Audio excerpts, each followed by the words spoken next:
Assalamualaikum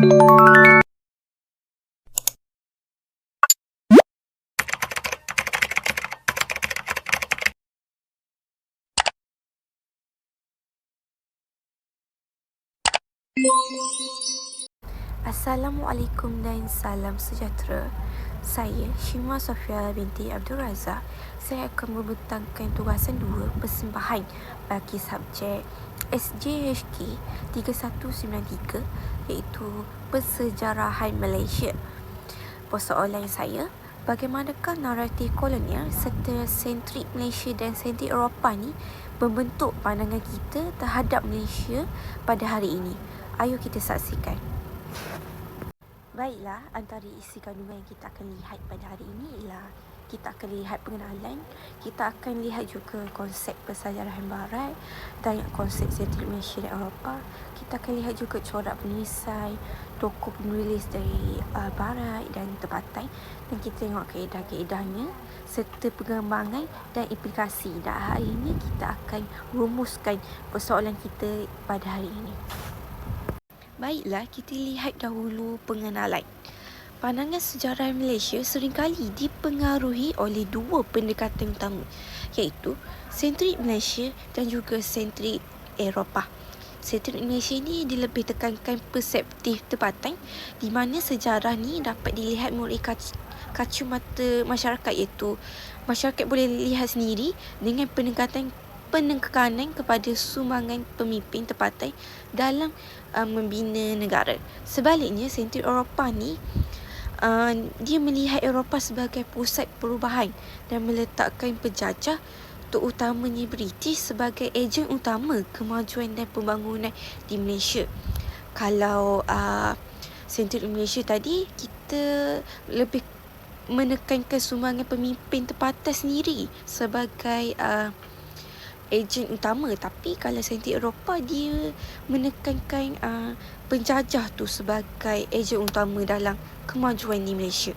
Kedua-dua pendekatan ni dapat membentuk pandangan kita terhadap Malaysia pada hari ini dan memainkan peranan yang sangat penting dalam cara kita dalam memahami sejarah negara sendiri. Ayo kita saksikan seterusnya. Baiklah, kita lihat dahulu konsep persejarahan barat, iaitu persejarahan barat ni, atau lebih tepat lagi persejarahan kolonial. Dia berakar umbi dalam naratif, iaitu penulisan sentrik Eropah. Dalam konteks Malaysia, sejarah barat ni ditulis dari sudut pandang penjajah, di mana penjajah British digambarkan sebagai pembawa tamadun ataupun yang saya nyatakan tadi sebagai ejen utama kemodenan kepada masyarakat tempatan. Dan sejarah yang ditulis oleh penjajah ni diberi tumpuan kepada sumbangan mereka dalam memperkenalkan sistem pendidikan, pentadbiran moden dan infrastruktur, sambil meminggirkan atau merendahkan peranan penduduk tempatan dalam pembentukan negara. Baiklah, kita akan lihat pula corak penulisan persejarahan kolonial. Tapi sebelum tu, saya nak beritahu dulu apa itu sentrik. Sentrik merupakan satu bentuk kecenderungan, pandangan atau pendekatan yang tertumpu kepada sesuatu perkara dalam penulisan sejarah. Contohnya, ada penulisan sentrik ni sebagai sentrik subjek. Kenyataan ini dapat dinilai melalui analisis terhadap hasil penulisan para penulis persejarahan kolonial di tanah Melayu yang lebih cenderung untuk melakukan penulisan yang dilihat bias terhadap pentadbiran kolonial yang dianggap sebagai membawa pelbagai perubahan di tanah Melayu. Okey. Kita akan lihat dulu corak penulisan persejarahan kolonial yang pertama, iaitu mengutamakan penjajah sebagai ejen kemajuan. Iaitu penjajah ni digambarkan sebagai pembawa kemodenan, sementara masyarakat tempatan ni sering dilihat sebagai statik, iaitu macam tidak membawa apa-apa perubahan pun dan tidak mampu untuk berkembang sendiri tanpa mereka. Yang kedua pula, meminggirkan sumbangan tempatan, iaitu peranan pemimpin dan masyarakat tempatan dalam sejarah Malaysia ni sering kali dikurangkan atau diabaikan sama sekali oleh pihak kolonial. Yang ketiga pula, penggambaran penjajahan sebagai penyelamat mereka menggambarkan penjajahan ni sebagai penyelamat, sedangkan tidak pun. Sejarah kolonial memberikan gambaran bahawa penjajahan adalah sesuatu yang perlu untuk membangunkan negara, iaitu membangunkan tanah Melayu ni. Dengan penjajah dilihat sebagai penyelamat yang membawa kepada perubahan positif, tapi sebaliknya membawa kepada perubahan negatif lah. Ada juga perubahan positif, kita lihat selepas ni. Okey, yang keempat pula, penggunaan sumber dari sudut penjajah, iaitu data dan naratif, iaitu penulisan yang diambil sering berasal dari dokumen rasmi dan catatan sejarah penjajah, memberi penekanan kepada pandangan dan kepentingan kuasa kolonial. Mereka corak penulisan kolonial ni banyak menekankan aspek kolonial dalam membangunkan sesebuah negara, itu dalam membangunkan tanah Melayu ni. Mereka menekankan apa yang mereka kembangkan, apa yang mereka mampu bangunkan untuk negara ni. Okey, seterusnya kita lihat pula kebolehpercayaan penulisan kolonial, iaitu bias dalam naratif. Sejarah kolonial ni sering dipengaruhi oleh bias penjajah yang ingin menggambarkan diri mereka ni sebagai pembawa tamadun. Penulisan ini sering meminggikan sumbangan dan peranan sebenar masyarakat tempatan, seperti yang saya nyatakan pada slide sebelumnya. Sebagai contoh, penulisan oleh R.O. Wisted ni memperlihatkan pandangan mereka bahawa orang Melayu hanya menjadi progresif, iaitu berkembang selepas kedatangan British, walaupun struktur kerajaan dan budaya tempatan telah lama berkembang daripada sebelum kedatangan British lagi dah berkembang. Tapi mereka nak menjadikan orang Melayu ni nak mengubah pandangan orang Melayu untuk mengetahui yang selepas kedatangan British ni pandangan mereka menjadi berkembang lebih luas. Okey, yang seterusnya kepentingan sumber tempatan, iaitu penggunaan sumber tempatan seperti manuskrip Melayu, sejarah Melayu iaitu Misal Melayu, dan batu bersurat Terengganu adalah penting untuk menentang naratif kolonial yang berat sebelah. Okey, penulisan mereka ni lebih pada berat sebelah. Apa sebab saya kata macam tu? Sebabnya penulisan kolonial ni dia lebih tekankan perkembangan mereka tu sebagai pembawa tamadun, iaitu sebagai ejen perubahan kepada tanah Melayu.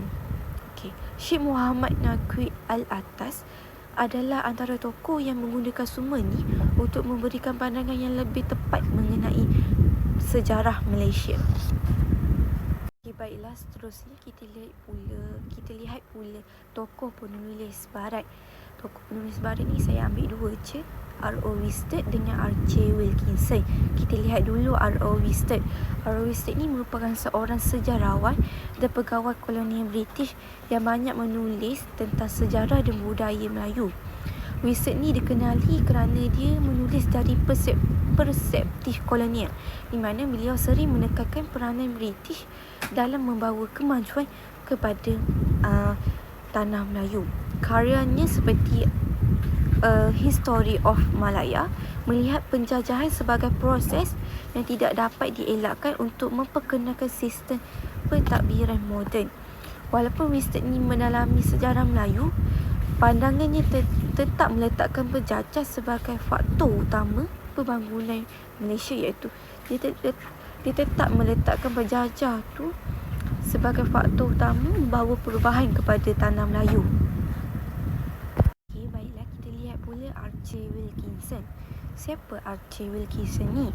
Wilkinson ni merupakan seorang pentadbir dan seorang sejarawan yang banyak menulis tentang sejarah dan budaya Melayu, sama seperti R.O. Wisted tadi. Beliau ni terkenal kerana usahanya dalam mempromosikan pemahaman mengenai bahasa dan adat resam tempatan. Namun seperti Wisted juga, penulisannya tetap melebihkan sumbangan British dalam mengubah tanah Melayu. Karyanya membantu dalam membina imej bahawa penjajahan adalah perlu untuk membawa kemajuan sosial dan politik kepada negara ini. Okey, baiklah, kita lihat pula konsep sentrik Malaysia. Kita lihat dahulu definisi.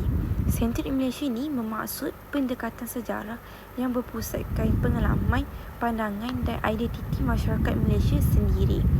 Ia mengutamakan naratif tempatan iaitu penulisan tempatan yang meliputi sejarah pelbagai etnik seperti etnik Melayu, Cina, India serta masyarakat di Sabah dan Sarawak. Kita lihat dulu fokus sejarah tempatan. Sentral Malaysia ni melihat kepentingan pemimpin seperti Tunku Abdul Rahman dan Tok Jukah yang memainkan peranan yang penting dalam pembentukan negara ni. Selain itu, naratif tempatan ni seperti Kesultanan Melayu Melaka dan budaya etnik Sabah dan Sarawak lebih diutamakan daripada pandangan penjajah dan seterusnya pemerkasaan identiti nasional, iaitu mulai pendekatan ini terdapat penekanan terhadap pembentukan identiti nasional yang inklusif di mana semua kaum ni memainkan peranan penting dalam pembinaan negara. Sejarawan seperti Profesor Dr. Koh Kai Kim menggalakkan pengiktirafan sejarah tempatan ni untuk membentuk masyarakat yang lebih harmoni dan lebih percayalah, lebih kondusif. Baiklah, kita lihat pula konsep sentrik Eropah. Sentrik Eropah atau Eurocentrism yang melihat dunia dari perspektif Eropah, di mana Eropah ni dianggap sebagai pusat kepada tamadun dunia. Penulisan sejarah dari sudut pandang ini sering mengkaitkan Eropah ni sebagai pembawa perubahan kemajuan dan tamadun ke kawasan jajahan. Seterusnya kita lihat pula kritikan terhadap naratif kolonial dalam konsep sentrik Eropah ni. Dalam penulisan sejarah penjajahan, masyarakat tempatan sering digambarkan sebagai tak berdaya, lemah. Sedangkan penjajah ni dianggap sebagai pembawa kemajuan. Penulis seperti R.O. Winstead tadi, dan dia menulis sejarah Malaysia dengan menggambarkan orang Melayu ni sebagai lemah, seperti yang saya nyatakan sebelum tadi. Sebelum kedatangan British ni, orang Malaysia ni orang Melayu ni digambarkan lemah. Walaupun hari ini tidak menggambarkan sepenuhnya realiti sejarah pada masa itu. Tapi dalam penulisannya, dia menyatakan seperti itu. Okey, baiklah, kita lihat pula perkembangan aliran sentrik ni di Malaysia, iaitu kita ada dua, di Semenanjung Malaysia dan yang kedua di Sabah dan Sarawak. Kita lihat dahulu Semenanjung Malaysia. Perkembangan aliran sentrik di Semenanjung Malaysia ni tertumpu pada perjuangan kemerdekaan dan identiti nasional, iaitu dia memperlihatkan bagaimana perjuangan menuntut kemerdekaan adalah hasil kerjasama antara kaum dan bukan sekadar kejayaan penjajah pada masa itu. Dan seterusnya, selepas Perang Dunia Kedua, terdapat usaha yang lebih besar untuk menulis sejarah Malaysia secara tempatan dengan memfokuskan kepada nasionalisme dan perkembangan politik masyarakat. Kita lihat pula di Sabah dan Sarawak, perkembangan aliran sentrik ini lebih kompleks kerana dia melibatkan etnik yang pelbagai. Seperti yang kita tahu, di Sabah dan Sarawak ni mempunyai pelbagai etnik dan suku kaum. Namun, aliran sentrik di sini cuba merangkumi peranan masyarakat pribumi. Sebagai contoh, peranan Dayak dan Kadasan Dusun dalam penentangan terhadap penjajahan dan pembentukan Malaysia. Peranan tempatan seperti Datuk Temenggung Jukah dalam pembentukan Malaysia juga diutamakan dalam penulisan tempatan ini. Seterusnya, kita beralih pula kepada pembandingan sentrik Eropah dan sentrik Malaysia. Okey, kita lihat daripada pandangan terhadap kolonialisme. Sentrik Eropah ni dia menonjolkan penjajah sebagai aspek positif yang membawa kepada kemajuan, manakala sentrik Malaysia ni pula dia mengkritik pandangan ni dan menekankan perjuangan dan penyelesaian masyarakat tempatan terhadap kuasa luar. Dalam pandangan ini juga, sentrik Eropah ni dia menganggap tamadun tempatan sebagai tidak berkembang sebelum kedatangan British, manakala sentrik Malaysia ni pula menekankan pengembangan tempatan yang telah lama wujud sebelum campur tangan penjajah lagi. Dan yang kedua, kita lihat daripada sudut pengiktirafan peranan tempatan, iaitu Dalam penulisan sejarah Eropah, peranan masyarakat tempatan sering diabaikan dan diremehkan. Manakala, sentrik Malaysia pula berusaha untuk menonjolkan peranan penting masyarakat pribumi dan tempatan dalam peristiwa sejarah penting seperti penentangan penjajah dan pembentukan identiti negara. Okey, baiklah. Kita lihat pula pendekatan yang dibawa oleh sentrik Eropah dalam sejarah Malaysia. Yang pertama, pendidikan kolonial iaitu penjajah ni, dia memperkenalkan sistem pendidikan yang melebihkan sejarah dan nilai-nilai barat. Sekolah-sekolah kolonial ni menandangkan pandangan bahawa British adalah ejen utama kemodenan dengan pelajar diajar untuk melihat penjajah sebagai suatu benda yang positif. Dan yang kedua, dalam struktur pentadbiran dan undang-undang iaitu British, dia memperkenalkan sistem pentadbiran yang dilihat sebagai asas kepada pentadbiran moden Malaysia. Pandangan sentrik Eropah ni, dia meletakkan penjajah sebagai pembina sistem pentadbiran ini. Walaupun sistem pentadbiran tempatan seperti Kesultanan Melayu Melaka ni telah lama wujud, tapi mereka nak sistem yang mereka bawa ni sebagai perubahan bagi mereka. Dan yang ketiga, ekonomi berasaskan ekspor, iaitu sistem ekonomi yang diperkenalkan oleh Britain ni terutamanya dalam sektor peladangan getah dan pelonggongan biji timah ni dianggap sebagai pemacu utama ekonomi Malaysia.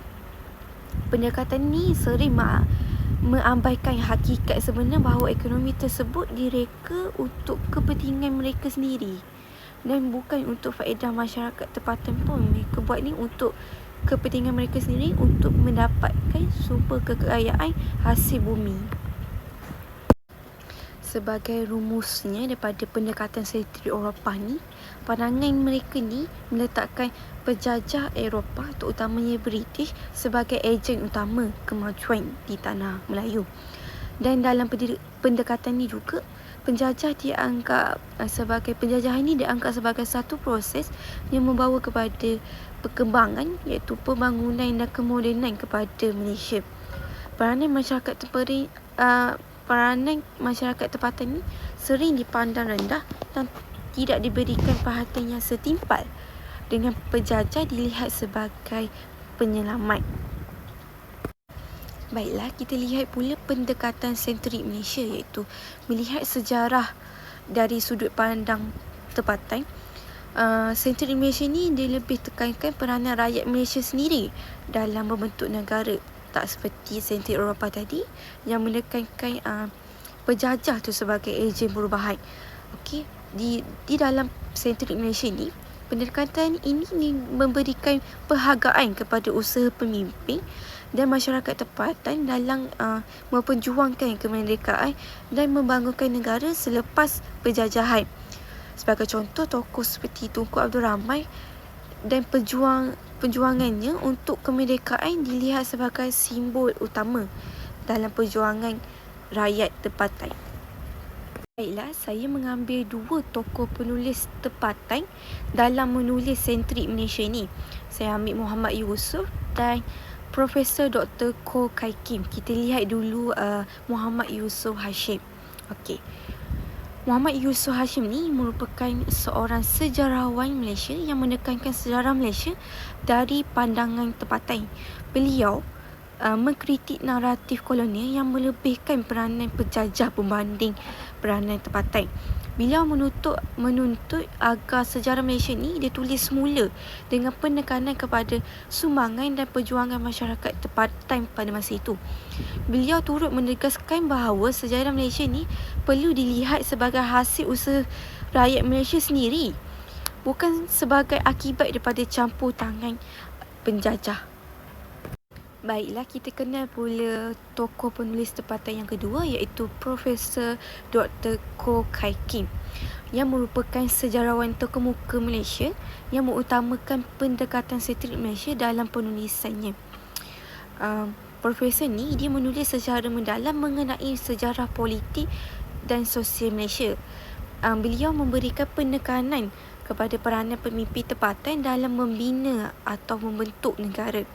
Beliau juga menekankan bahawa kemerdekaan Malaysia ni bukan sekadar hasil perjanjian dengan British, tapi adalah hasil perjuangan panjang yang dipimpin dari penjuang tanah air sendiri.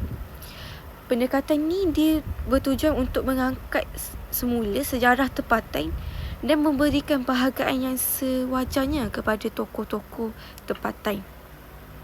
Baiklah, selepas kita kenal dua tokoh penulis sentrik Malaysia tadi, kita lihat pula kaedah sentrik Malaysia dalam pembentukan Malaysia. Yang pertama, dalam perjuangan kemerdekaan. Sentrik Malaysia ni dia menekankan peranan penting pemimpin seperti yang saya nyatakan tadi, Tunku Abdul Rahman yang memimpin perjuangan politik untuk mendapatkan kemerdekaan daripada British. Pandangan ni kita dapat lihat kat sini, kemerdekaan sebagai hasil usaha kerjasama rakyat Malaysia dan bukan semata-mata sebagai hasil pemberian daripada penjajah. Ini adalah hasil perjuangan tokoh tempatan sendiri dan bukan daripada hasil pemberian penjajah.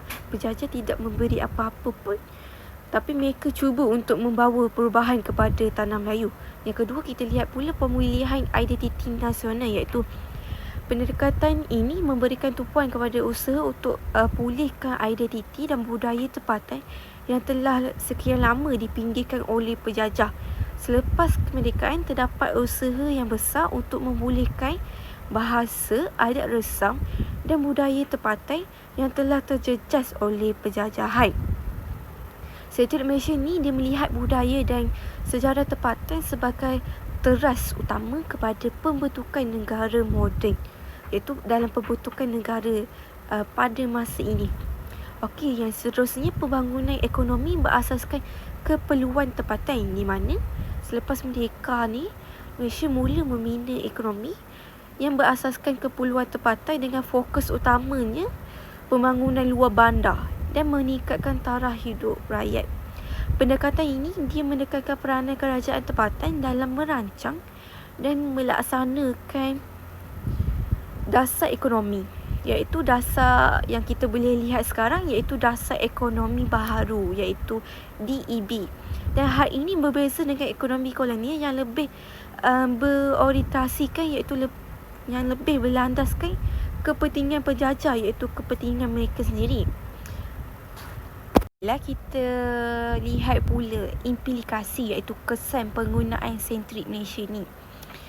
Yang pertama, dapat menyemai rasa bangga terhadap sejarah tempatan dengan menunjukkan bahawa rakyat Malaysia ni adalah pembina sebenar negara ni. Dan yang kedua, menggalakkan pemahaman yang lebih mendalam terhadap budaya, identiti dan sejarah tempatan, sekaligus dapat memperkukuhkan lagi identiti nasional. Dan seterusnya, mengurangkan kebergantungan terhadap naratif penjajah dan membina kesedaran tentang sumbangan tokoh-tokoh tempatan dalam pembentukan negara ini. Okey, baiklah, seterusnya kita lihat pula kesan penggunaan sentrik Eropah. Seperti yang tadi kita lihat kesan penggunaan sentrik Malaysia. Sekarang kita lihat pula implikasi penggunaan sentrik Eropah, iaitu membawa kepada pandangan bahawa penjajah adalah faktor utama kemajuan yang boleh menjejaskan nilai penghargaan terhadap sumbangan masyarakat tempatan. Dan seterusnya, menyebabkan generasi akan datang melihat penjajahan ini sebagai sesuatu perkara yang biasa tanpa menyedari kesan buruknya terhadap masyarakat tempatan. Di sini kita dapat lihat generasi akan datang akan melihat budaya barat yang dibawa oleh barat itu sebagai sesuatu perkara yang biasa tanpa menilai daripada sudut hukum, agama dan sebaliknya, dan menyebabkan perabaian mengenai sejarah dan identiti tempatan kerana fokusnya lebih kepada sumbangan penjajahan. Di sini kita dapat lihat menyebabkan sejarah Malaysia ni terpinggir dan mereka melebihkan sumbangan penjajahan barat ni sebagai faktor utama dalam pembentukan Malaysia. Secara rumusannya, pandangan sentrik Malaysia dan sentrik Eropah ni dia membentuk cara kita untuk memahami sejarah Malaysia. Pendekatan sentrik Malaysia ni dia lebih memberi penghargaan kepada usaha rakyat tempatan dalam membina negara dan mencapai kemerdekaan. Manakala sentrik Eropah ni dia lebih menekankan peranan penjajah sahaja. Dia tidak menekankan peranan tempatan dalam membawa kemajuan. Kedua-dua pandangan ni perlulah seimbang agar sejarah Malaysia ni dapat difahami dengan lebih menyeluruh dan adil, agar generasi akan datang dapat memahami pensejarah Malaysia ni dengan lebih meluas, iaitu mereka tidak memahami di sebelah pihak saja, iaitu di sebelah sentrik Eropah saja. Mereka perlu mengetahui pensejarah Malaysia pada sudut pandangan sentrik Malaysia juga. Akhir kata, pepatah Melayu ada menyebut bahawa bulat air kerana pembentung, bulat manusia kerana muafakat. Taksiran pepatah ni dia merujuk pada pentingnya masyarakat tempatan pada masa ini bertunjangkan nilai kemufakatan, kesefahaman dan tolak ansur sama manusia, iaitu dalam konteks pensejarah Malaysia ni kita dapat lihat pentingnya peranan masyarakat tempatan tu dalam membentuk sentrik Malaysia. Itu sahaja daripada saya. Sekian, terima kasih.